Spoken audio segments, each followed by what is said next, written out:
What's going on, ladies and gentlemen? Welcome back to Auto Auction Rebuilds. Today we're picking up where we left off on the 2001 Honda Accord that we got for a $1,000 winning bid, or $1,330 out the door after fees. Now, if you remember correctly, we had a we had a number 4 Misfire that showed up almost immediately upon starting the vehicle.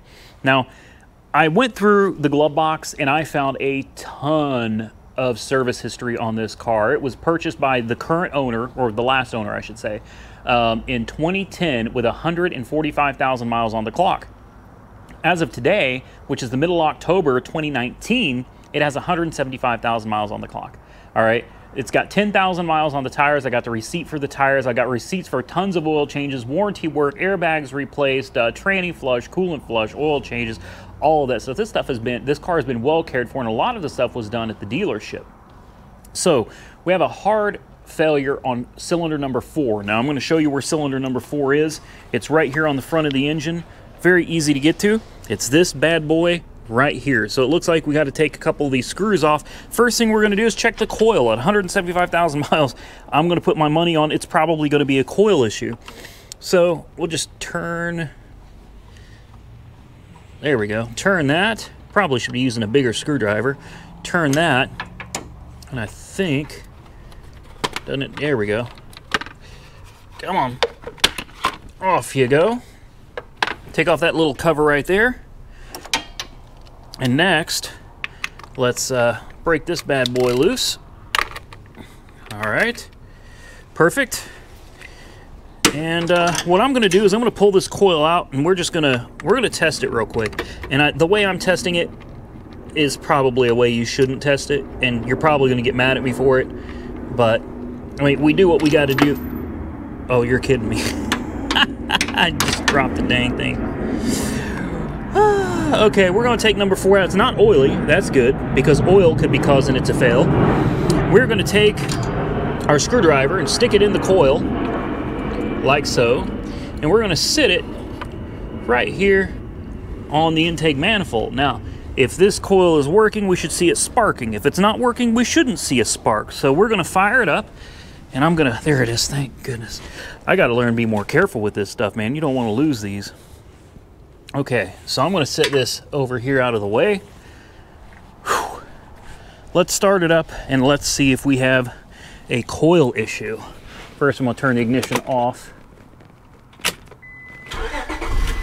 Oh man, she starts right up. She really does.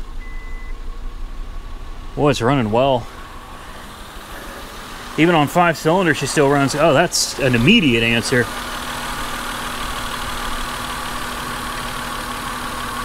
Oh yeah, there's no spark at all. Nothing. Okay, right on. Well, it just so happens I suspected that's what the problem was.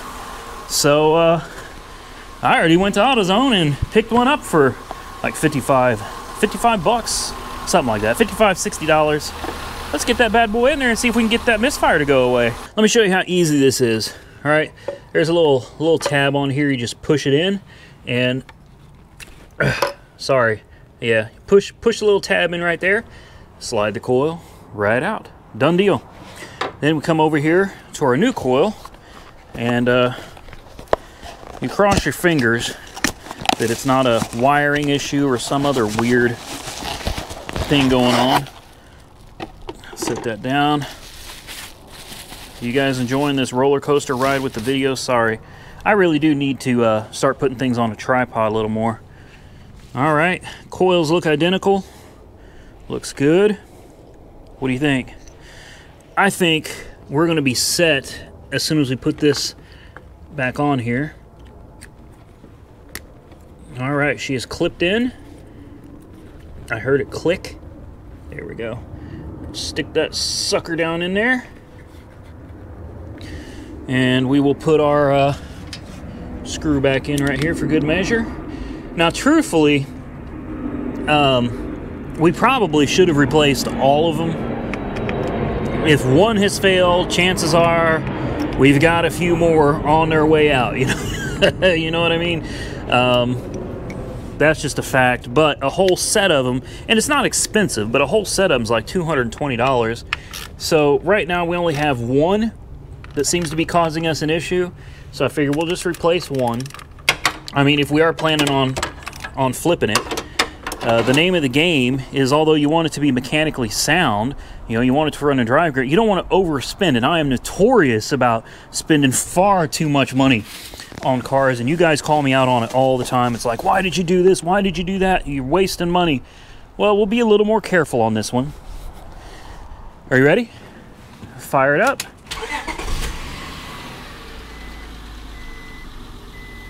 It's not misfiring. Sounds perfect. Oh yeah, look at that. Look how smooth that is. I mean, it's not shaking in the slightest. 50 bucks. Or 60. Call it 60. It was probably closer to 60 when you're talking about tax and everything. Put your hand behind here, feel this exhaust. This is interesting though. I think we may have a bad cat. Seems like there should be a lot more pressure coming out of here. Huh. Well, that's something we may have to save for another day. It doesn't feel like there's hardly any exhaust coming out back here at all. But it's running perfectly smooth. Let's give it a little bit of gas. Check, make sure we don't check engine light or anything on. Everything looks good in here.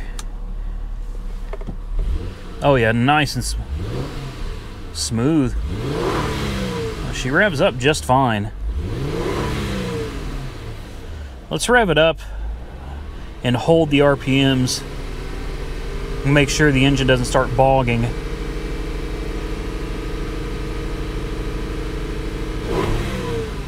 No, she's fine. Nice. One more time. Oh, she runs solid, man. I mean solid.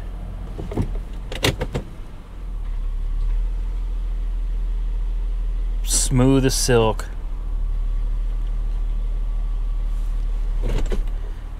The code for the radio was in the glove box, so we got music. All right, so that's good news. The battery seems to have come back to life. That's more good news. Here are all the receipts that I decided we needed to keep for the car. I've got a stack of receipts here.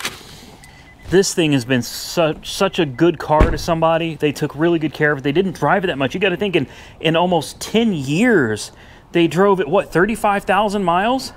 Or 30,000 miles in 10 years? Wow, 9 years, okay, 9 years. They bought it in 2010, and they drove it 30,000 miles since then. This car is in such good shape. There's no oil leaks. There's nothing. There's no lights on the dash, at least right now. We got to really drive it around to verify that there's not going to be any leaks or any more issues, or that no lights are going to pop up on the dash. The car obviously hasn't been running and driving for quite some time. So you know what I think we're going to do now? I think we're going to get this crap off the window here, because it does, I mean, the paint job is pretty bad on its own, but having letters and numbers written all over your car at the same time surely doesn't help. Oh, we put the new Hood Struts on. Hopefully you see that. I'm going to just leave that down there. What I like to use on this, it works pretty well for me. Everybody's got their own thing, but I use this Wesley's bleach white. What I like to do is I like to put a rag underneath it, and you just take your little razor blade, and you see how it kind of melts it right off? Look at this. You don't even have to put any pressure. You can scratch glass with a razor blade. I know this because I have done it. So Wesley's just kind of melts this stuff right off, so you don't have to put a lot of pressure on it. And I guess we're just going to go through the rest of the car and do the exact same thing. Let's get all these letters and numbers off the car, make it look a little bit better.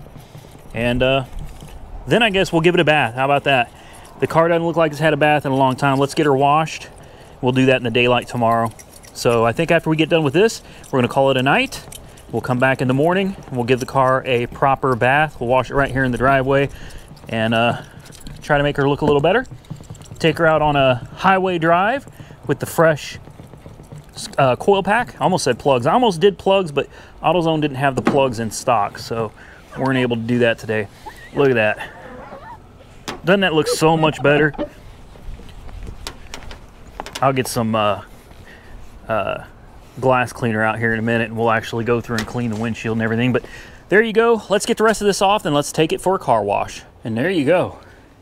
One thing I did notice is that the windshield on this car has been replaced fairly recently. There is no pitting on the windshield at all, and it's got a name brand in the corner. I think it says Plinkerton or Pinkerton, Plinkerton, Plinkter, I don't know, Plankton, something like that over there in the corner. So it's a fairly new windshield.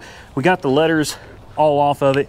We got the mileage all taken off the side. Don't get me wrong, it still doesn't look good. It's still got a lot of paint missing.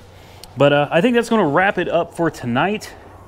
It's looking a lot better. I'm going to put the engine cover back on, and then tomorrow we will get her out on the highway, take her for a test drive, clean it up a little bit, see if we can make this car look a little bit better. All right, so it's the next day. We've got all of our pressure washing stuff out. We're going to wash this Honda. Let's jump into it.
So we got it cleaned up, and while we were cleaning it up, we realized something.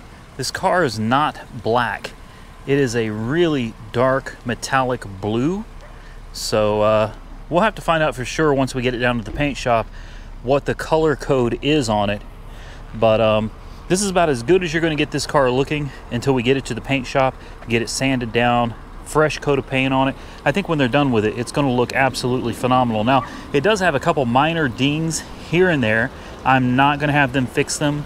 I'm sorry, the car is almost 20 years old.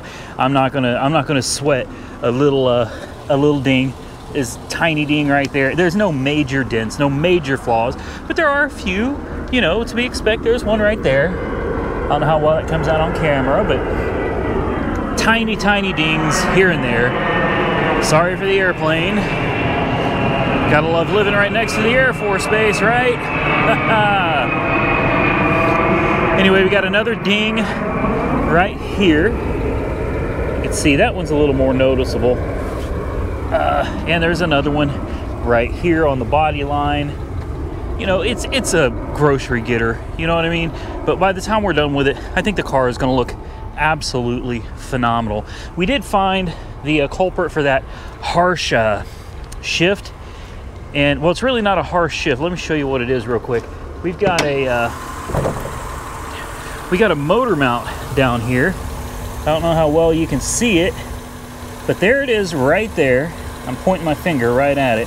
That's a pretty good size motor mount. That is a hydraulic mount, and when we put it in gear, it goes flop, flop. It kind of moves around way too much.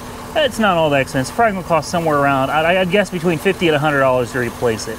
So I guess the next thing to do is close it up. Let's go take it for a proper drive. We haven't had it on the interstate yet. All we did is drive it on the back roads to the house. We did go down and get the tags done on it today, so it's legit to go. Only thing left to do is get it on the road, see how it drives. And here we go. Moment of truth. Highway always tells all, man. You get it on the highway, you find it. We got any funny noises, bearings going bad, hub bearings, you know what I mean? Tires warped.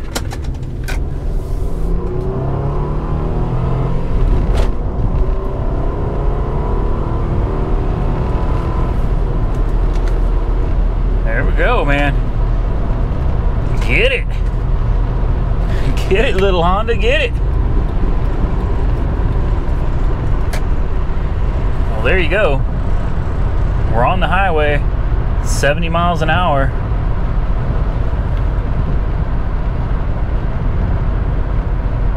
This will also be a great time to see if we get any check engine lights or anything weird like that.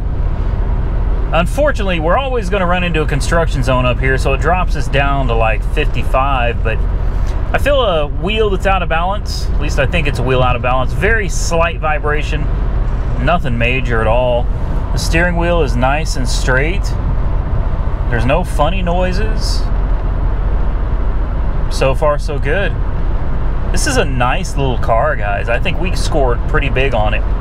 I do. Comment below, what do you think of the little Honda Accord? Well, we made it home, and we don't have any new lights on the dash. No lights at all. Perfect.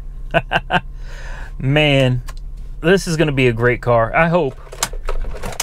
Let's just fire it up one more time. Listen to that. Man, it's just so happy to be back on the road again. We got to get that motor mount fixed and get a paint job on it, and I think she should be good to go.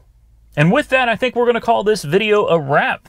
We've gotten the car cleaned up as best as we can clean it up anyway, with you know, not really having any paint. It still deserved to have a wash, and we got the coil fixed. It's running great. It's driving great. It's just a matter of doing a few other little things to it. I'll see if we can't get it down to Mako here in the near future. Hopefully they can get it in fairly quickly, get a paint job on it, get it out fairly quickly, so we can bring you guys some more content of how she looks before and after. I think you're really going to be impressed with the new paint job. I'm going to get out of here. If you enjoyed this content, please give the video a big thumbs up. Don't forget to follow me on Facebook, Auto Auction Rebuilds, Instagram, Auto Auction Rebuilds, and drop your comments below. As always, ladies and gentlemen, stay safe out there, and I will catch you all very soon in the next one.